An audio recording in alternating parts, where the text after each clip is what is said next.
अस्सलामुअलैकुम। आज की वीडियो में हम एक्सरसाइज 1.2 को कंप्लीट सॉल्व करेंगे। तो चलते हैं हम अपने क्वेश्चन नंबर 1 की तरफ। क्वेश्चन नंबर 1 में हमसे पूछ रहा है कि identify the property used in each of the following. Her part में जो प्रॉपर्टी यूज हो रही है वो बताएं। अब इसका जो पार्ट 1 है उसमें कौन सी प्रॉपर्टी यूज हो रही है, तो सिंपल आपको मैं समझाता हूँ। देखें, अब हमारे पास कोई भी नंबर जैसे x है, ठीक। अब x में मैं ऐसा कौन सा नंबर ऐड या सब्ट्रैक्ट करूं कि आंसर मेरे पास हमेशा क्या आए, ज़ीरो आए। तो जाहिर सी बात है x में मैं अगर माइनस एक्स को ऐड कर देता हूं तो x plus minus minus x, तो इसका आंसर हमारे पास क्या आ जाता है, ज़ीरो आ जाता है।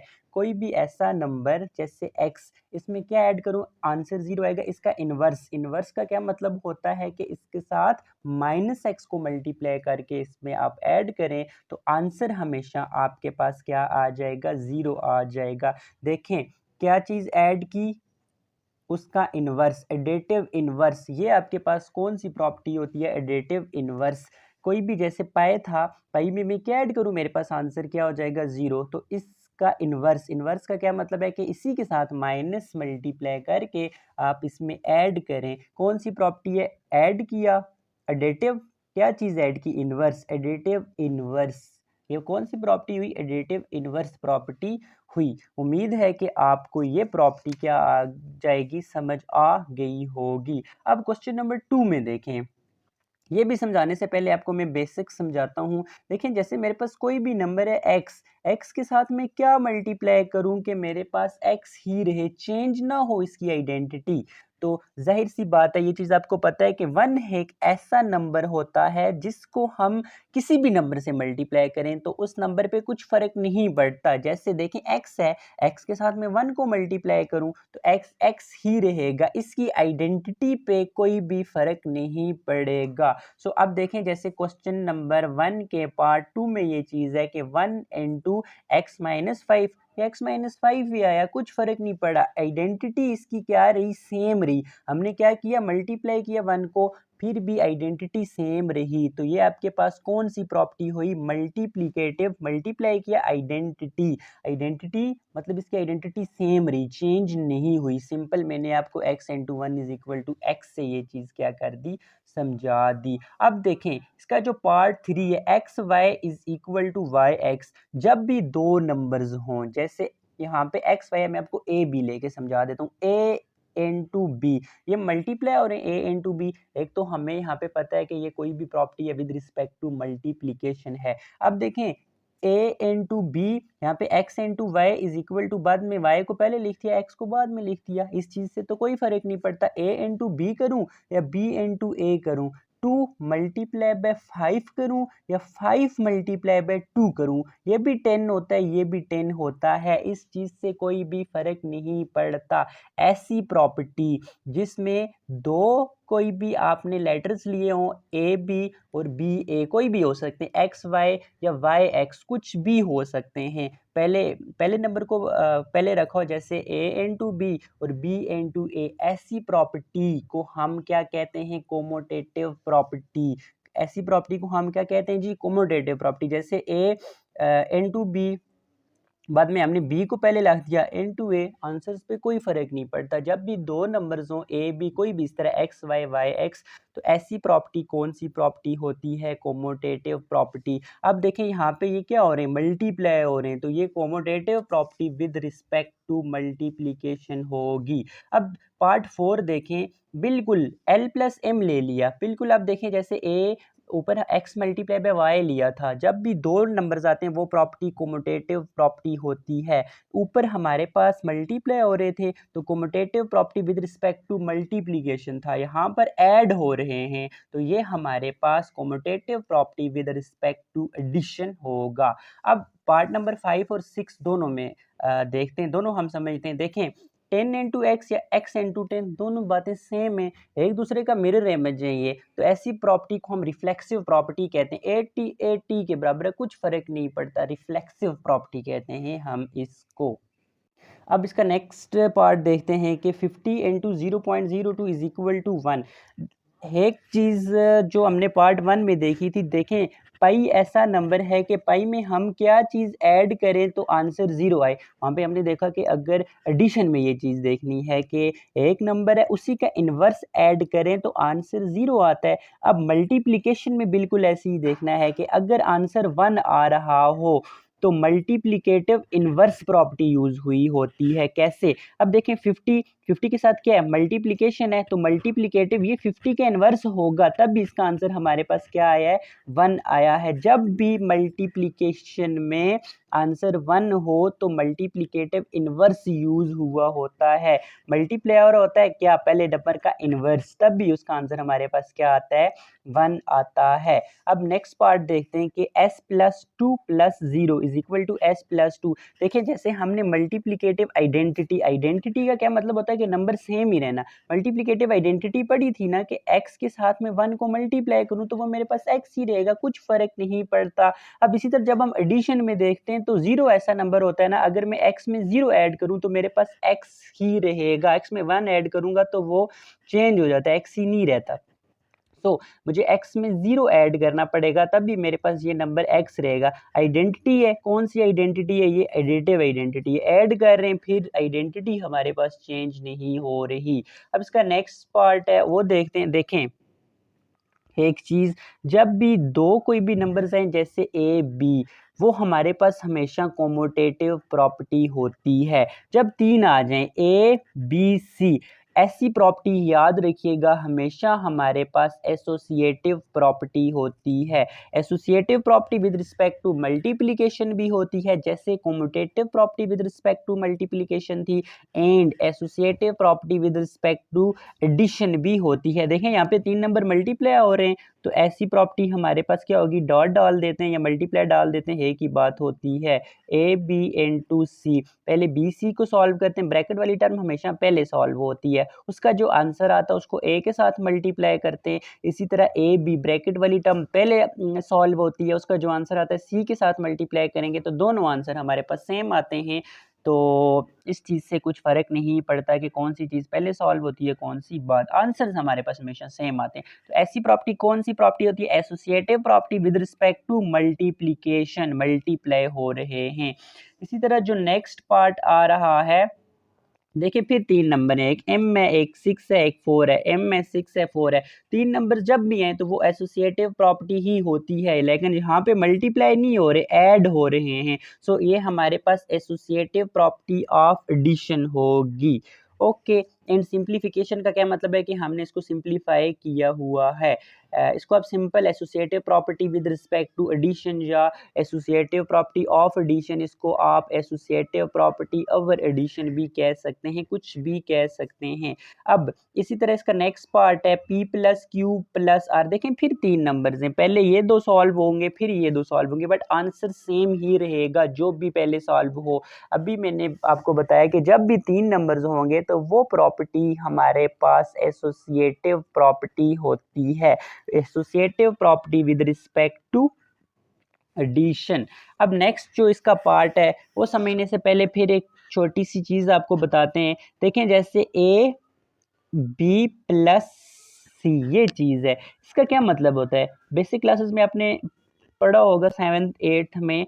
इसका ये मतलब होता है, ये जो a होता है ना ब्रैकेट के अंदर b + c है, इसका मतलब है कि a जो है वो b के साथ भी मल्टीप्लाई हो रहा है, a इंटू बी, दरम्यान में प्लस, फिर ये a जो है ये c के साथ भी क्या हो रहा है, मल्टीप्लाई हो रहा है। देखो a डिस्ट्रीब्यूट हो गया, a पहले b के साथ मल्टीप्लाई हुआ, फिर a c के साथ मल्टीप्लाई हो गया, डिस्ट्रीब्यूट हो गया। ऐसी प्रॉपर्टी को हम डिस्ट्रीब्यूटिव प्रॉपर्टी कहते हैं। नेक्स्ट पार्ट में बिल्कुल यही चीज़ यूज हो रही है। देखें -5 4 के साथ मल्टीप्लाई होकर -20, माइनस माइनस क्या हो जाता है, प्लस हो जाता है, एंड -5 w के साथ मल्टीप्लाई होकर +5। देखें -5 4 के साथ भी, -5 w के साथ भी क्या हो गया, डिस्ट्रीब्यूट हो गया। ये हमारे पास डिस्ट्रीब्यूटिव प्रॉपर्टी ऑफ, देखें पहले -5 क्या हो रहा है, मल्टीप्लाई हो रहा है, डिस्ट्रीब्यूटिव प्रॉपर्टी ऑफ मल्टीप्लिकेशन, फिर ये क्या हो रहा है, सब्ट्रैक्शन हो रही है, ओवर सब्ट्रैक्शन। अगर यहाँ पर प्लस होता तो multiplicative property of multiplication over division हो जाता,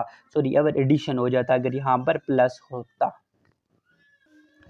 उसके बाद हम नेक्स्ट प्रॉपर्टी देखते हैं। अच्छा, पहली वीडियो जो 120 की सेकंड लेक्चर था उसमें मैंने आपको इनइक्वालिटीज़ के साइन बताए थे, less than, greater than, less than, equal to, greater than, equal to. अब इनइक्वालिटी की कुछ प्रॉपर्टीज़ हैं, लास्ट 2-3 देखें। If m+5 is less than n+5 then m is less than n। देखें m और n बच गए, 5 आपस में कैंसिल हो गए। 5 कब कैंसिल होंगे? जब मैं यहाँ पे -5 लिख दूँ, यहाँ पे भी -5, मतलब -5 को दोनों तरफ क्या कर दूँ, ऐड कर दूं। तो ये आपके पास क्या हो जाएगी, सब्ट्रैक्शन प्रॉपर्टी। हमने क्या किया, सब्ट्रैक्ट किया -5 को दोनों तरफ से, ऑफ इनइक्वालिटी, तो आपके पास m is less than n आ गया। अब इसी तरह आपके पास लास्ट 2 पार्ट्स बच जाते हैं। पहला, if x is less than y then x+4 is less than y+4। Simple, देखो यहाँ पे भी +4 ऐड कर दिया, यहाँ पे भी +4 ऐड कर दिया। ये हमारे पास क्या हो जाएगी, एडिशन प्रॉपर्टी ऑफ इनइक्वालिटी। अब if 5 is less than 7 then -5 is greater than -7। एक नंबर याद रखिएगा, एक चीज़ याद रखिएगा कि जब भी इनइक्वालिटी की प्रॉपर्टीज़ में हम माइनस साइन को मल्टीप्लाई करते हैं या माइनस को एक साइड से दूसरी साइड लेके जाते हैं, ये जो साइन होता है इनइक्वालिटी का, ये चेंज हो जाता है। अगर मैं माइनस मल्टीप्लाई कर रहा हूँ 5 के साथ, ये साइन ऑपोजिट हो जाता है, is equal two is greater than -7। ये आपके पास क्या हो गया, -1 को मल्टीप्लाई किया, ये मल्टीप्लिकेटिव प्रॉपर्टी क्या होगी जी, इनइक्वालिटी की। 5 के साथ हमने -1 को मल्टीप्लाई किया, इसके साथ भी -1 को मल्टीप्लाई किया, तब भी हमारे पास -5 इज ग्रेटर देन -7 बन गया। क्या किया हमने, मल्टीप्लाई किया बोथ साइड बाय -1, मतलब हमने जब भी माइनस को मल्टीप्लाई करते हैं तो ये जो इनइक्वालिटी का साइन होता है ये क्या हो जाता है, रिवर्स हो जाता है। अब हम सॉल्व करते हैं क्वेश्चन नंबर 2। क्वेश्चन नंबर 2 में कह रहा है कि if a is equal to 6, b is equal to 8, c is equal to 12 then verify a into B into C, A B into C. अब इसमें सबसे पहले ये हमने लेफ्ट हैंड साइड सॉल्व करेंगे, फिर राइट हैंड साइड सॉल्व करेंगे। उसके बाद देखेंगे कि इन दोनों के आंसर लास्ट पे हमारे पास क्या आएंगे, इक्वल आएंगे। सबसे पहले हम लिखते हैं कि गिवन दैट, जो हमारे पास क्वेश्चन में गिवन है कि a is equal to 6, b is equal to 8 and c is equal to 12। So हमने करना क्या है, we have to verify a b into C and a b into C. अब हम इसकी लेफ्ट हैंड साइड लेते हैं। लेफ्ट हैंड साइड हमारे पास है a b इंटू सी। अब यहाँ पर हमने सारी की सारी a b और c की वैल्यूज़ पुट करनी है। Putting values of a b and c, a की भी पुट की, b की भी पुट की, c की भी पुट की। यहाँ पे आपने बेसिकली करना क्या होता है, ए बी इंटू सी, सबसे पहले कौन सी दो टर्म्स को मल्टीप्लाई करना होता है, हमेशा जो ब्रैकेट में होती है। यहाँ पे अगर हम देखें ब्रैकेट में क्या आ रही है, बी इंटू सी, तो सबसे पहले हम 12 इंटू 8 को मल्टीप्लाई करेंगे, जो हमारे पास बन रहा है 96। 6 अपनी जगह पर, अब 96 को 6 के साथ मल्टीप्लाई करेंगे तो हमारे पास 576 इसका आंसर आ जाएगा। इसको हम इक्वेशन नंबर 1 का नाम देंगे। नाउ बिल्कुल ऐसे ही राइट हैंड साइड लेते हैं। राइट हैंड साइड हमारे पास क्या है, A B into C, A B into C. अब इसमें हमें हमारे पास जो ब्रैकेट है वो पहले ए बी पे है, तो पुट करते हैं ए बी और सी की वैल्यूज पुट की। सबसे पहले ब्रैकेट वाली टर्म क्या करते हैं, सॉल्व करते हैं। ब्रैकेट में हमारे पास 8 मल्टीप्लाई बाय 6, 8 मल्टीप्लाई बाय 6 48, 12 को अपनी जगह पे रखा। अब 48 को 12 के साथ मल्टीप्लाई करेंगे तो हमारे पास 576 आंसर आ जाएगा। इसको हम इक्वेशन 2 का नाम देंगे। अब लिखेंगे कैसे, देखें इक्वेशन 1 और इक्वेशन 2 दोनों क्या आई हैं, सेम आई हैं। So from equation 1 and 2 it is verify that कि हमारे पास left hand side is equal to right hand side, या A B into C is equal to A B into C. ये हमारे पास था क्वेश्चन नंबर 2। अब बिल्कुल इसके आगे वाले जो क्वेश्चन हैं बिल्कुल ऐसे ही हैं, तो उनमें आप लोगों को कोई भी मसला नहीं होगा। उसी तरह हमारे पास क्वेश्चन नंबर 3 है, if a is equal to 15, b is equal to 20, c is equal to 25, verify that. Verify क्या करें, a plus B plus C is equal to a plus B plus C. बिल्कुल जैसे हमने question number 2 solve किया, ये भी वैसे ही होगा। अब देखें, जो मैं आपको लिखने का तरीका बता रहा हूँ बिल्कुल आपने ऐसे ही लिखना है। पेपर में अगर क्वेश्चन दिया होता है तो आप पेपर में क्वेश्चन अगेन नहीं लिखते, हमेशा सोल्यूशन ही स्टार्ट करते हैं। तो आपने ऐसे ही लिखना है कि गिवन दैट, हमारे पास क्या गिवन है जी, ए बी और सी की वैल्यूज़ गिवन है, और हमने वेरीफाई क्या करना है, a plus B plus C into A plus B plus C. अब बिल्कुल वैसे ही इसकी लेफ्ट हैंड साइड लेते हैं। लेफ्ट हैंड साइड हमारे पास क्या है, a प्लस बी प्लस सी। ए और बी एंड सी की वैल्यूज़ पुट करते हैं। सबसे पहले हमने कौन सी चीज़ सॉल्व करनी होती है, ब्रैकेट वाली, मतलब 20 + 25 सॉल्व करेंगे, जो 45 आएगा। अब जो आंसर आएगा इसको 15 में ऐड कर देंगे, तो हमारे पास 60, बिल्कुल उसी तरह इसको इक्वेशन 1 का नाम देंगे। अब इसी तरह हम राइट हैंड साइड लेंगे। राइट हैंड साइड में क्या है, ए प्लस बी प्लस सी। अब ए बी और सी की वैल्यूज़ पुट करेंगे। सबसे पहले हम ब्रैकेट वाली टर्म 15 + 20 को ऐड करेंगे, जो हमारे पास 35 है, 25 एज इट इज़। अब 35 में 25 को ऐड किया, 60। This is known as equation number 2। अब इक्वेशन 1 और इक्वेशन 2 देखें, हमने दोनों को सॉल्व किया, दोनों के आंसर हमारे पास 60 सेम आए, तो हम लिख सकते हैं फ्रॉम इक्वेशन 1 एंड 2 वेरीफाई हो गया जो चीज़ उन्होंने हमसे पूछी हुई थी कि A plus bracket B plus C is equal to A plus B, पहले सॉल्व करने ब्रैकेट्स प्लस सी, दोनों चीज़ें हमारे पास इक्वल आई और ये चीज़ हमने क्या कर दी, वेरीफाई कर दी। अब इसी तरह हम क्वेश्चन नंबर 4 सॉल्व करते हैं कि इफ़ ए बी और सी की वैल्यूज़ गिवन है, हमने वेरीफाई क्या करना है, A B into C is equal to A into B plus A into C. ये डिस्ट्रीब्यूटिव प्रॉपर्टी यूज़ हुई हुई है। आपने पहले बेसिक क्लासेस में ये चीज़ पढ़ी होगी कि अगर जैसे ए बी प्लस सी हो तो उसको हम कैसे सॉल्व करते हैं। ये जो ए होता है ये ब्रैकेट के अंदर बी प्लस सी है ना, ए बी के साथ भी मल्टीप्लाई और होता है, ए इंटू बी प्लस, ये दरमियान में प्लस अपनी जगह पर, और ए जो होता है ये सी के साथ भी मल्टीप्लाई और होता है, ए इंटू सी। बिल्कुल यही चीज़ होती है डिस्ट्रीब्यूटिव प्रॉपर्टी के, ए बी के साथ भी मल्टीप्लाई हो जाता है प्लस ए सी के साथ भी मल्टीप्लाई हो जाता है। ये आगे क्वेश्चन में भी ये प्रॉपर्टी यूज़ हो रही है, तो आपको अभी से ये प्रॉपर्टी पता होनी चाहिए। क्या करना है, गिवन दैट वही ए की वैल्यू लिखी, B is equal to 12, C is equal to 15, तो हमने करना क्या है, ये चीज़ वेरीफाई करनी है। अब इससे पहले जो क्वेश्चन नंबर 2 और 3 थे उसमें मैंने आपको लेफ्ट हैंड साइड अलग रख के सॉल्व करवाई, राइट हैंड साइड अलग रख के सॉल्व करवाई, बिल्कुल उस तरह भी हम ये क्वेश्चन सॉल्व कर सकते हैं। अब मैं आपको इसको दूसरे तरीके से बताता हूँ कि लेफ्ट और राइट हैंड साइड अलग नहीं रखें, बिल्कुल हम यहीं पे वैल्यूज़ पुट कर देते हैं using values of A B and C. यहाँ पे ए बी और सी की और दूसरी साइड भी ए बी और सी की वैल्यूज़ पुट कर दी। अब पहले ब्रैकेट वाली टर्म सॉल्व करते हैं, 12 + 5, ये आपके पास 27 इंटू 10 प्लस, अब पहले इसको मल्टीप्लाई करेंगे, 10 इंटू 12 हमारे पास 120 होता है, प्लस 10 इंटू 15 150 होता है। अब 27 इंटू 10 करें, ये हमारे पास 270 आता है। बिल्कुल ऐसे ही 120 + 150 करें, ये भी हमारे पास क्या आता है, 270। अब देखें हमारे पास दोनों साइड्स क्या हैं, इक्वल हैं, so left hand side is equal to right hand side, so verify that कि A B plus C is equal to A into B plus A into C. अब जो क्वेश्चन नंबर 2 और 3 में हमने right hand side left hand side को अलग रख के सॉल्व किया, राइट हैंड साइड को अलग, इस क्वेश्चन में मैंने आपको डायरेक्ट जो चीज़ आपने आपसे पूछी हुई है सिंपल आप उसमें वैल्यूज पुट की, तो हमारे पास दोनों साइड्स इक्वल आ गई। अब ऐसे क्वेश्चंस को हम इन दोनों तरीकों से सॉल्व कर सकते हैं, आपको जो तरीका भी आसान लगे आप उसी से सॉल्व करें, कोई मसला नहीं होगा, आंसर्स हमारे पास एग्जैक्ट आ रहे हैं। अब इसी तरह हम क्वेश्चन नंबर 5 देखते हैं कि if A is equal to 40, B is equal to 10, C is equal to 5, then show that division and subtraction is not associative. हमने ये चीज़ प्रूव करनी है कि डिवीजन और सब्ट्रैक्शन एसोसिएटिव नहीं होती। एसोसिएटिव प्रॉपर्टी में मैंने आपको एक चीज़ बताई थी, हमने क्वेश्चन नंबर 1 सॉल्व करते हुए ये चीज़ देखी थी कि एसोसिएटिव प्रॉपर्टी में हमेशा 3 नंबर्स होते हैं, ए बी सी, और यहाँ पे भी क्या होगा, ए बी सी। यहाँ पर हमसे इस क्वेश्चन में क्या पूछा हुआ है कि associative property with respect to division. पीछे हमने देखा था कि associative property with respect to addition, addition में यहाँ पे दरमियान में क्या आ जाता था, प्लस आ जाता था, तो डिवीजन में यहाँ पे हमारे पास सिंपल क्या आ जाएगा, दोनों तरफ डिवाइड आ जाएगा। हम इसको सॉल्व कैसे करते हैं, पहले लेफ्ट हैंड साइड पे पहली 2 टर्म्स के अराउंड ब्रैकेट होता है और राइट हैंड साइड पे दूसरी 2 टर्म्स के अराउंड ब्रैकेट। इसका सिंपल क्या मतलब होता है कि पहले हम पहले ब्रैकेट वाली टर्म यहाँ पे सॉल्व करेंगे, इसका जो आंसर आएगा इसके साथ डिवाइड, बिल्कुल यहाँ पे भी पहले ब्रैकेट वाली टर्म सॉल्व करके फिर यहाँ पे। इसी तरह जो सब्ट्रैक्शन की प्रॉपर्टी होगी with associative property with respect to subtraction, 3 numbers होते हैं, ए बी सी, इसी तरह ए बी सी, सब्ट्रैक्शन के लिए दरमियान में क्या आ जाएगा, सिंपल माइनस आ जाएगा। पहले लेफ्ट हैंड साइड में पहली 2 टर्म्स के around bracket, right hand side में दूसरी टर्म्स के अराउंड ब्रैकेट। सिंपल ये प्रॉपर्टी मैंने आपको बता दी, वहाँ पर हम यही प्रॉपर्टीज लिख के इसमें वैल्यूज पुट करेंगे और अपना आंसर ले आएंगे। अब चलिए हम चलते हैं अपने क्वेश्चन की तरफ। दोनों को हमें अलग अलग सॉल्व करना होगा। पहले हम देखते हैं the associative property for addition is.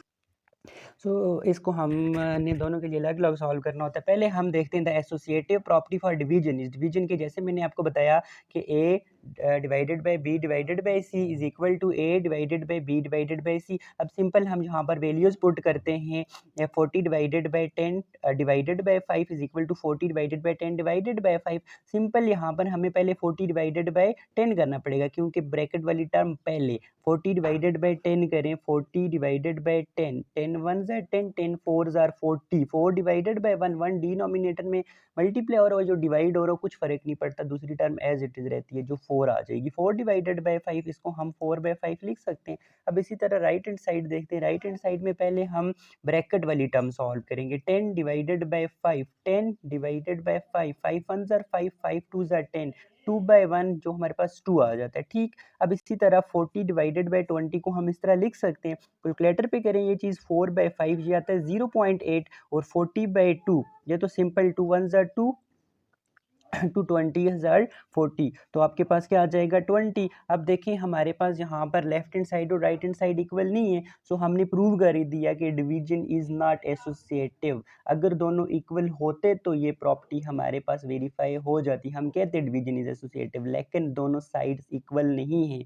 So division is not associative. बिल्कुल इसी तरह हम क्या करेंगे, associative property for subtraction. Subtraction के लिए लिखेंगे जो हमारे पास a minus B minus C is equal to a minus B minus C. बिल्कुल वैल्यूज पुट की, पहले ब्रैकेट वाली टर्म सॉल्व की। अब ये चीज़ें आपको बताने की ज़रूरत नहीं है, ये बेसिक लेवल से आप पढ़ रहे हैं, इसीलिए ये क्वेश्चन जल्दी जल्दी क्या हो रहे हैं, कवर हो रहे हैं। जो भी कोई भी न्यू चीज़ आएगी तो वो इंशाल्लाह हम आपको बताएंगे। इसको हम माइनस करेंगे तो 25 is equal to 35। So left hand side is not equal to right hand side, so subtraction is not associative. देखो दोनों साइड्स इक्वल नहीं आए तो सब्ट्रैक्शन भी एसोसिएटिव नहीं है, अगर इक्वल आती तो ये एसोसिएटिव होती। इस तरह हमने क्वेश्चन नंबर 5 प्रूव कर दिया कि डिवीजन और सब्ट्रैक्शन जो होती है वो एसोसिएटिव नहीं होती। अब हम चलते हैं अपने क्वेश्चन नंबर 6 की तरफ।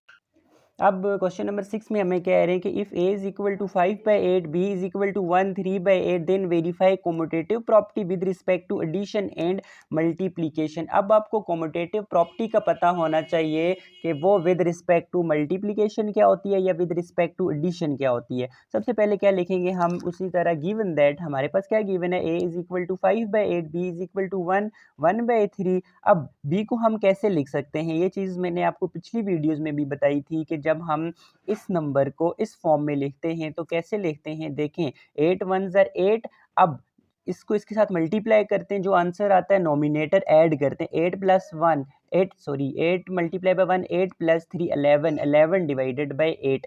अब हमने वेरीफाई क्या करना है, we have to verify commutative property with respect to addition भी करनी है और मल्टीप्लिकेशन भी करनी है। पहले हम विद रिस्पेक्ट टू एडिशन करते हैं। कोमोटेटिव प्रॉपर्टी हमने देखी थी कि इसमें दो ही हम लेते हैं, जैसे a प्लस बी, तो ये b प्लस ए के बराबर होना चाहिए, ये तो होता ही बराबर है। a को पहले लिखें या बाद में लिखें, इस चीज़ से हमेशा कोई फ़र्क नहीं पड़ता। a plus B is equal to b plus A, तो a और b की वैल्यूज़ यूज़ करते हैं, 5 बाई 8 प्लस 11 बाई 8। इसी तरह यहाँ पे a पहले बी पहले 11 बाई 8 प्लस 5 बाई 8। अब देखें दोनों डिनोमिनेटर सेम है तो हमें कुछ भी करने की ज़रूरत नहीं है, डिनोमिनेटर को एक बार लिखा, नोमिनेटर 5 दरम्यान में प्लस 11। इसी तरह is equal to 8, denominator same है, एक बार लिखा तो नोमिनेटर में क्या आ रहा है 11 प्लस 5, दोनों को ऐड कर दिया, 8 1 ज़र 8, 8 2 ज़र 16, 8 1 ज़र 8, 8 2 ज़र 16। So 2 is equal to 2, left hand side right hand side की इक्वल आ गई। So both sides are equal, hence it is verify that कि commutative property with respect to addition हमने क्या कर दी, वेरीफाई कर दी, which is equal to a plus B is equal to b plus A. अब हर क्वेश्चन जब भी देखें तो उसके बिल्कुल साथ नोट्स बनाया करें, ताकि आपका जब पेपर हो, टेस्ट हो, तो आपको ये क्वेश्चन दोबारा ढूंढने ना पड़े। इसीलिए हम आपको ऐसे ही लिखवा रहे हैं जैसे आपने टेस्ट में या पेपर में लिख के आना है। इसी तरह अब हम चलते हैं कि commutative property with respect to multiplication को क्या करते हैं, प्रूव करते हैं। सो आल्सो हमने क्या प्रूव करना है कि commutative property with respect to multiplication क्या होती है, वही दो, जैसे a प्लस बी किया था, अब मल्टीप्लिकेशन में a into B is equal to b into A, कोई फर्क नहीं पड़ता 2 मल्टीप्लाई बाय 5 करें या 5 मल्टीप्लाई बाय 2 करें, दोनों का आंसर हमारे पास हमेशा क्या आता है, सेम ही आता है। a multiply by b is equal to b multiply by a, सारी वैल्यूज पुट करते हैं, 11 multiply 5 multiply by 11 55, 8 multiply by 8 64, 11 multiply by 5 55, 6 multiply 8 multiply by 8 64। ये वाली चीज़ है ना कि अगर हम 2 मल्टीप्लाई बाय 5 करें या 5 मल्टीप्लाई बाय 2 करें, 5 2 ज़ा 10, 5 2 ज़ा 10, इस चीज़ से कोई फ़र्क नहीं पड़ता। सो बोथ साइड्स हमारे पास इक्वल हैं and commutative property with respect to multiplication is verified, verify कर दी हमने कि commutative property with respect to multiplication क्या होती है।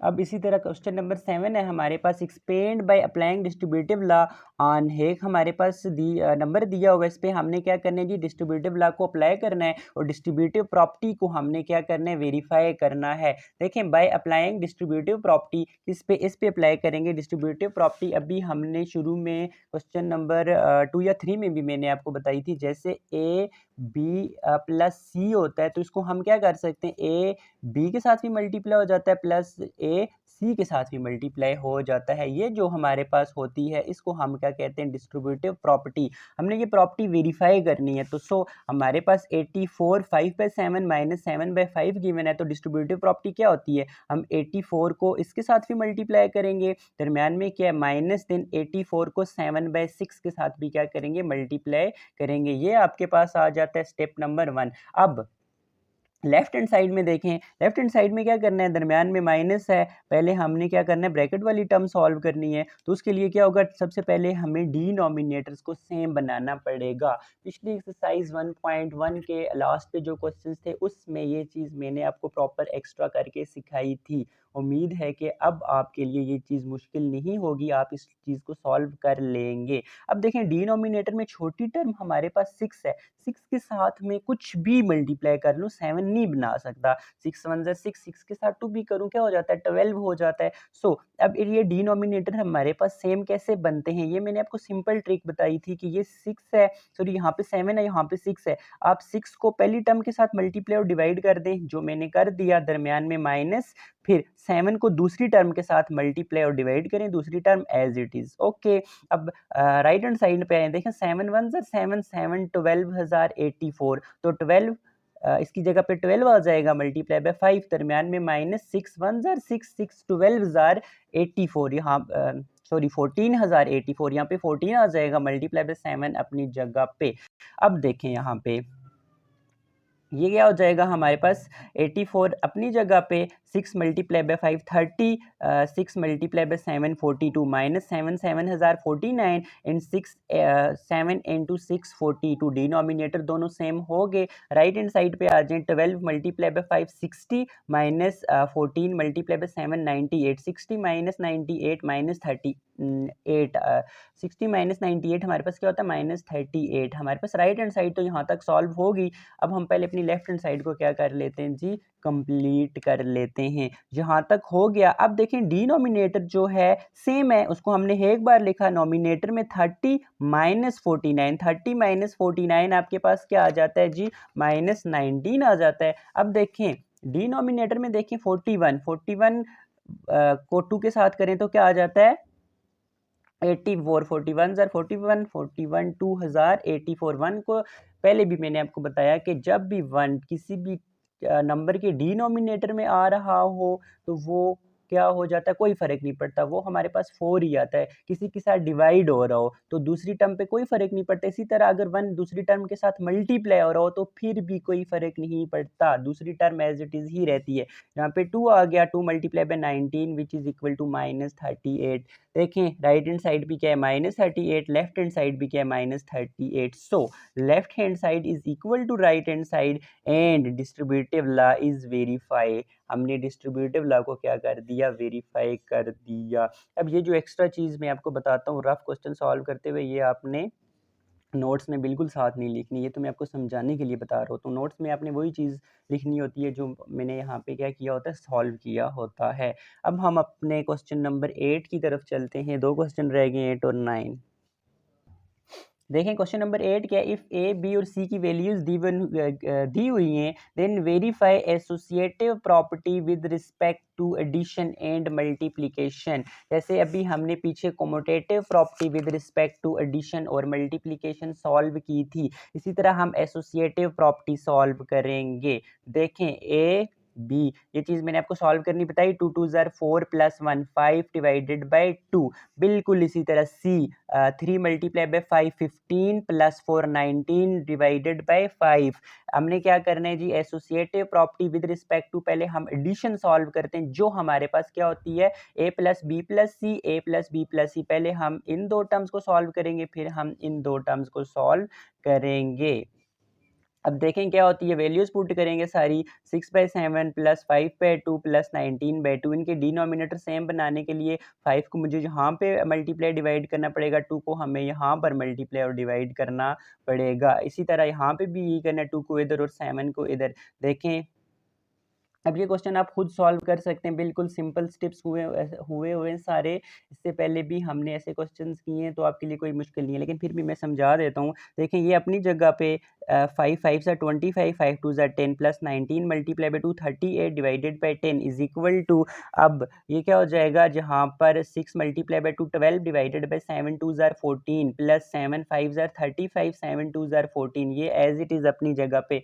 ये तो अपनी जगह पे 10, यहाँ से एलसीएम लिया, नॉमिनेटर में क्या है 25 प्लस 38, यहाँ पे क्या है 14 12 प्लस 35, ये अपनी जगह पे आ गया। अब इन दो टर्म्स को ऐड किया, 63, पहली टर्म तो अपनी जगह पे 3 divided by 10 is equal to 35 plus 12 47 divided by 14 plus 19 divided by 5।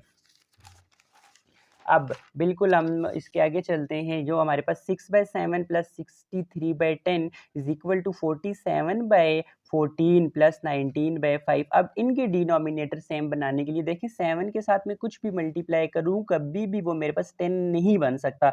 सो 10 को मुझे फर्स्ट टर्म के साथ मल्टीप्लाई भी करना पड़ेगा, डिवाइड भी करना पड़ेगा। दूसरी 6/7 अपनी जगह पे, दरमियान में क्या है प्लस 63/10 अपनी जगह पे, और ये जो 7 है इसको मुझे दूसरी टर्म के साथ मल्टीप्लाई एंड डिवाइड भी करना पड़ेगा। इसी तरह इज इक्वल टू 5 के साथ में कुछ भी मल्टीप्लाई करूँ 15 नहीं बन सकता, 5 1 ज़ार 5 5 2 ज़ार 10 5 3 हज़ार 15। ये वाली जो चीज़ है ये मैंने आपको 1.1 लेक्चर नंबर 2 में बताई हुई है, समझाई हुई है। होप सो आपको कोई मसला नहीं होगा, इसीलिए मैं यहाँ पे थोड़ा डायरेक्ट चल रहा हूँ। अगर आपको किसी भी चीज़ में कोई मसला है, समझने में इशू हो रहा है, तो आप हमसे कमेंट सेक्शन में पूछ सकते हैं। ये क्या होगा, 5 को हम इस टर्म के साथ मल्टीप्लाई और डिवाइड कर देंगे, 14 को हम इस टर्म के साथ मल्टीप्लाई और डिवाइड कर देंगे। 7 10 ज़ार 70, 10 multiply by 6 60 plus 63 multiply by 7 4 41 divided by 10 multiply by 7 70 is equal to 47 multiply by 5 235 divided by 14 multiply by 5 70 plus 19 multiply by 40 266 5 multiply by 40 70। ठीक, अब देखें डिनोमिनेटर सेम है, denominator as it is 60 plus 441, nominators को add. अब बिल्कुल इधर भी 70 अपनी जगह पे, नॉमिनेटर्स को ऐड, इनको ऐड किया 501, इनको ऐड किया 501/70 501/70। अब देखें बोथ साइड्स, दोनों साइड्स हमारे पास क्या आ गई जी, इक्वल आ गई। So property with respect to addition is verified. अब हमने property with respect to multiplication करनी है, A multiply by B multiply by C is equal to A multiply by B into C. पहले ब्रैकेट वाली term solve करते हैं, simple. अब पहले जो मैंने आपको क्वेश्चन कराया उसमें मैंने ए इंटू बी इंटू सी पहले यहाँ पे ब्रैकेट डाल दिया, ए इंटू बी इंटू सी बाद में यहाँ पे ब्रैकेट डाल दिया। इस चीज़ से फ़र्क नहीं पड़ता, ये एसोसिएटिव प्रॉपर्टी ही होती है। आप पहले इन दो को सॉल्व कर सकते हैं, बाद में इन दो को कर कर सकते हैं, इस चीज़ से फ़र्क नहीं पड़ता है की बात है। इन क्वेश्चंस में पहले b इंटू सी को सॉल्व किया हुआ है, फिर a इंटू बी को या दूसरी साइड पे पहले सॉल्व किया हुआ है। आप ऐसे भी कर सकते हैं, पहले यहाँ पे a multiply by b solve करके c को मल्टीप्लाई करें, यहाँ पे a को एज इट इज़ रख के b इंटू सी को सॉल्व करके a को मल्टीप्लाई करें। ये एक ही बात होती है, इस चीज़ से कोई फ़र्क नहीं पड़ता। अब देखें ये प्रॉपर्टी है, इसमें हम वैल्यूज़ a b और c की पुट कर देते हैं। वैल्यूज़ पुट करेंगे, पहले ब्रैकेट वाली term 9 multiply by 5, 5 multiply by 2 करेंगे, यहाँ पे भी पहले ब्रैकेट वाली टर्म्स को मल्टीप्लाई करेंगे, फिर दूसरी टर्म्स को। अब देखें हमारे पास क्या आ रहा है, 6 बाय 7 अपनी जगह पे, 9 multiply by 5, 5 multiply by 2 is equal to 6 multiply by 5, 7 multiply by 2 और दूसरी term as it is, first term as it is 19 multiply by 5, 95 divide by 5 to the 10 is equal to 6 multiply by 5, 30, 7 multiply by 2, 14। यहाँ पे sorry plus नहीं आता, ये multiply है। 19 divided by 5, 95 multiply by 6 करेंगे, इसको इसके साथ मल्टीप्लाई करेंगे, is equal to nominator nominator के साथ मल्टीप्लाई होता है, डिनोमिनेटर डिनोमिनेटर के साथ मल्टीप्लाई होता है। तो इसको मल्टीप्लाई करेंगे 570 बाय 70 और इधर भी इसको मल्टीप्लाई करेंगे 570 डिवाइडेड बाय 70। सो आप देख सकते हैं कि लेफ्ट हैंड साइड और राइट हैंड साइड हमारे पास इक्वल आ गई। So both sides are equal since some associative property with respect to multiplication is verified। associative property हमने with respect to addition और multiplication इस क्वेश्चन में सॉल्व कर दी। अब हम चलते हैं अपने आखिरी क्वेश्चन नंबर 9 की तरफ। अब हमारे पास क्वेश्चन नंबर 9 है कि इसको सिंप्लीफाई करो यूजिंग डिस्ट्रीब्यूटिव प्रॉपर्टी। वो हमारे पास क्वेश्चन नंबर 1 गिवन है। देखें डिस्ट्रीब्यूटिव प्रॉपर्टी हमने कहा था ना कि a इंटू बी इंटू सी करें तो ए बी के साथ भी मल्टीप्लाई हो जाता है प्लस ए सी के साथ भी मल्टीप्लाई हो जाता है। यहाँ पर जो हमें क्वेश्चन गिवन है वो इस फॉर्म में गिवन है कि ए बी के साथ भी मल्टीप्लाई प्लस ए सी के साथ भी क्या हो रहा है, मल्टीप्लाई हो रहा है। तो ए को हम कॉमन ले सकते हैं, ए को कॉमन लिया तो बाकी बी प्लस क्या हो जाएगा सी। मतलब हमारे पास ये फॉर्म गिवन है, हमने इस फॉर्म में आना है। जो कॉमन है ए को कॉमन लिया, अंदर आपके पास क्या बच गया, यहाँ पे 17 बच गया, दरम्यान में प्लस अपनी जगह पे एंड 13 अपनी जगह पे। को पता है कि ब्रैकेट वाली टर्म को हम पहले सॉल्व करते हैं। सो 17 प्लस 13, 30 को 25 के साथ किया 750। अब बिल्कुल नेक्स्ट 3 पार्ट्स में आपको कोई मसला नहीं होने लगा, हर क्वेश्चन बिल्कुल ऐसे ही सॉल्व हो रहा है। देखें यहाँ से अब 35 को मैंने क्या ले लिया, कॉमन ले लिया, अंदर मेरे पास 17 माइनस 22 बच गया। 35 यहाँ से किधर गया, जब हम कॉमन लेते हैं ना दोनों नंबर से कॉमन लेते हैं। बिल्कुल देखें जब a इंटू बी इंटू सी किया था ना, a को b के साथ भी मल्टीप्लाई किया, यहाँ पे प्लस है, प्लस ए को हमने क्या किया था, सी के साथ भी मल्टीप्लाई किया था। अब जब हम ए को कॉमन भी लेंगे, ए यहाँ से खत्म, बी बच जाता है, प्लस ए कॉमन, यहाँ पर क्या बच जाता है, सिंपली सी बच जाता है। अब देखें 17 माइनस 22, यहाँ पे 5 बच गया, 35 मल्टीप्लाई बाय 5 175। अब इसी तरह इसके जो लास्ट दो क्वेश्चन हैं, यहाँ पे देखें 5 बाय 7 कॉमन ले लिया, अंदर 77 माइनस 56 जो हमारे पास 21 होता है, 7 1 ज़र 7, 7 3 ज़र 25, 5 मल्टीप्लाई बाय 3 15। आपके पास इसका क्या आ जाता है जी, आंसर आ जाता है। अब इसी तरह हम इसका लास्ट पार्ट सॉल्व करते हैं। 2.5 देखें दोनों में कॉमन है, 2.5 को कॉमन लिया, अंदर हमारे पास 3.75 प्लस 1.25 बच गया, इन दोनों को ऐड किया 5 को हमने 2.5 के साथ मल्टीप्लाई कर दिया, जो आपके पास 12.5 आंसर आ गया। अब यहाँ पर हमारी एक्सरसाइज 1.1 कंप्लीट हो चुकी है। उम्मीद है कि आपको सारी की सारी चीज़ें समझ में आई होंगी। फिर भी अगर किसी भी चीज़ में आपको मसला होता है तो आप हमसे कमेंट सेक्शन में पूछ सकते हैं, और साथ साथ आप इन एक्सरसाइजेज़ को समझते जाएं, नोट्स बनाते जाएं, ताकि फाइनल में आपके जब प्री बोर्ड स्टार्ट हों या मिड हों या आपके बोर्ड के एग्ज़ाम्स हों तो आपको वहाँ पर नोट्स के लिए की बुक से किसी से मांगने ना पड़े, आपके पास अपने नोट्स, अपना एक क्वेश्चन सॉल्व हो। हम इन वीडियोस में आपको एक क्वेश्चन का एक पार्ट सॉल्व करके दिखा रहे हैं, समझा रहे हैं कि कैसे कोई भी क्वेश्चन सॉल्व होता है, एक कंसेप्ट जो भी न्यू यूज़ हो रहा है वो भी हम आपको समझा रहे हैं। फिर भी अगर आपको कोई इशू हो तो आप हमसे पूछ सकते हैं। शुक्रिया, अल्लाह हाफिज़।